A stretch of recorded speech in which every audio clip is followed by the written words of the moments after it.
Hello, St. Peter, Sturgeon Bay. Congratulations on the Lord giving you 40 years of teaching the young children of your school. What a wonderful blessing, what a wonderful privilege that is.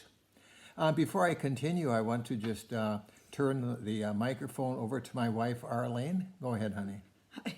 I, of course, was part of this journey with Frank, and I'll just give a little shout out to our kids. We moved to Sturgeon Bay in 1983. Our daughters, Sarah was 9, and Susan and Karen were in high school at Sturgeon Bay High School.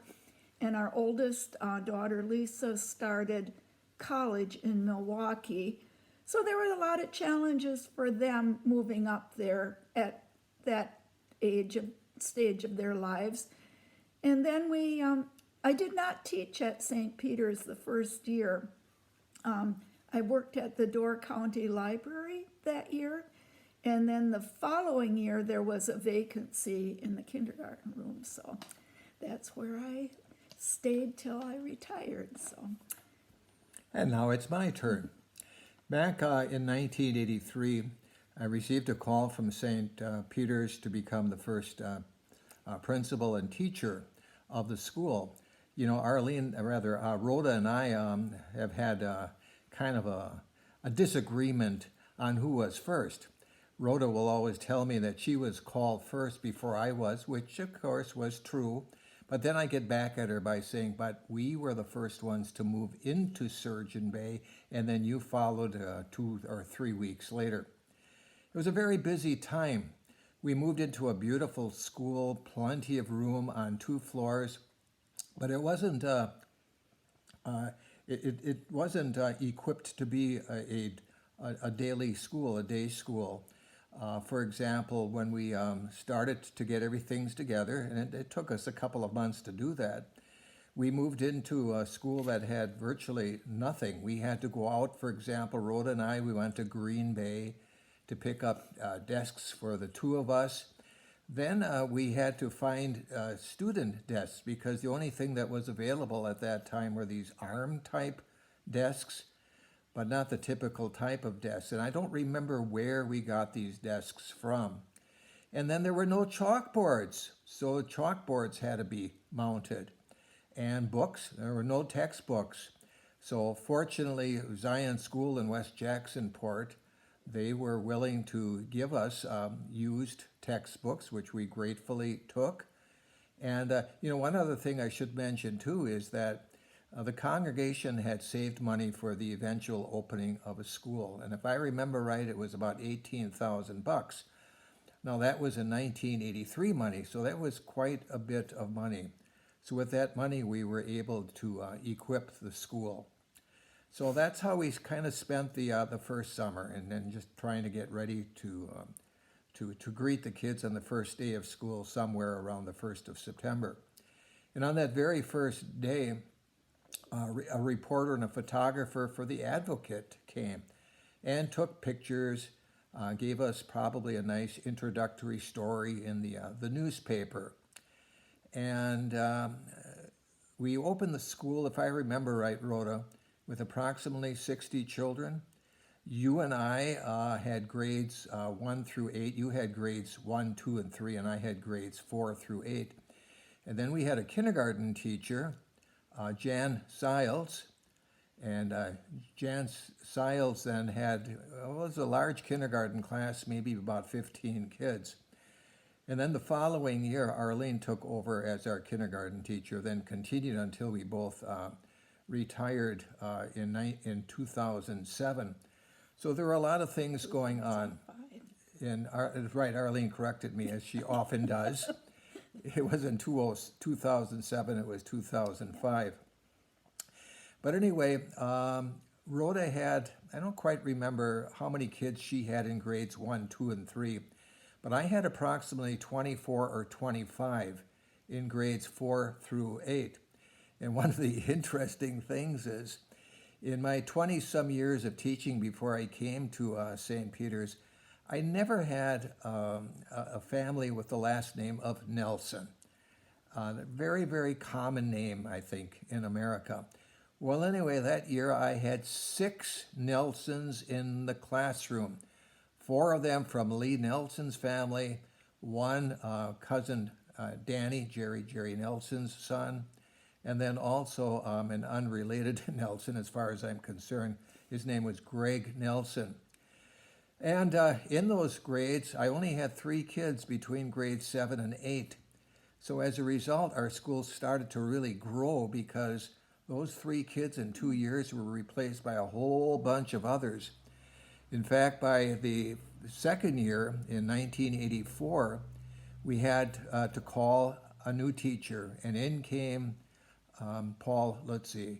And I am forever grateful for Paul because after struggling and being under stress for about 7 years, Paul graciously took over to follow me as principal of the school. So thank you very, very much, Paul. I'll always remember you for doing that. But anyway, so in that second year, Paul Lutzy came to us in the second year. Then in the third year, our school continued to grow by the grace of God. So we added Stephen Biedenbender, if you remember Stephen. And then the following year, the next 2 years, and I don't remember who came first, but we had Mary Moss and Sue Eaker. And so after about 5 years, our school had grown to about 125 kids. And that did not at all include a preschool, because a preschool came some years later. I don't think a preschool was even invented by that time. So going back to that first year, in that first year, did a lot of interesting things. And we always had, and I should have, again, thanked the many, many people that helped us out. For example, Karen Matthews and Linda Nault served in the principal's office, and which helped me a great deal. And then we had people that put together a portable stage so that we were able to have a school play each year in all the years that I was there. Hot lunch program. I think we had a hot lunch program in the very first year. I don't remember who our first cook was. It might have been Linda Stuth. I'm not sure of that at all. Do you remember that the congregation owned an old, beat-up yellow school bus? Well, anyway, with that, did I say yellow? Blue school bus. So that first year, I took my grades 4 through 8, all 25 or 26 of them, and we went to Chicago. And we stayed at my former school in the Chicago area, stayed overnight, at least one night, maybe 2 nights, in the school auditorium. So a lot of things were going on in that first year. Let's see, I'm just looking at my notes to make sure that I'm covering everything I would like to tell you about. Let's see. I'm going to turn this over to Arlene, and I'll come back in a moment and kind of finish up. I just wanted to say, I guess my favorite things, memories, have to do with, I just really enjoyed working with the little kids and playing with them too. And fortunately, after we moved to La Crosse, I was able to work part-time with children, Head Start kids, and up until the last 4 years or so, I was a reading tutor at a reading center. So I was able to be with the little ones or young ones for a long time. Now 6 grandchildren we have. 6 grandchildren and 4 great-grandchildren. Yeah. So, we still get those little people in our lives, and I love it. Just want to thank all the people who volunteered. I'm not going to name names because I will forget too many people, but that helped me in the kindergarten room, and just people who were very kind to us when we lived in Sturgeon Bay. So thank you all, and just God bless everyone. And very briefly, I'm sure you would like to know what I'm up to right now. I'm glad that you asked. And Anyway, there's the old saying that you can't take the country out of the farmer or the farmer out or something like that. Anyway, you can't take the teacher out of the teacher.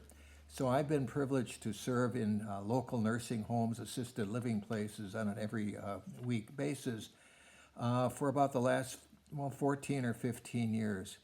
And I truly love to, as I did, at St. Peter's, I served our kids with the wonderful news of Jesus as their Savior, and I'm doing the same thing for the other end of the age scale. I'm also privileged to be a member of our church choir. I remember the wonderful times that I was on the St. Peter's choir with Saida Reinhardt as our wonderful, wonderful director, and now I'm able to continue to do that.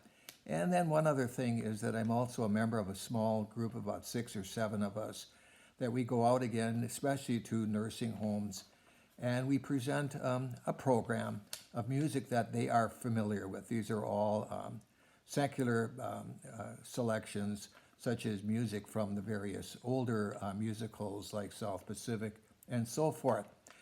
So once again, people, congratulations. The Lord has truly blessed you as he continues to bless us. Thank you very much. Bye now. Goodbye.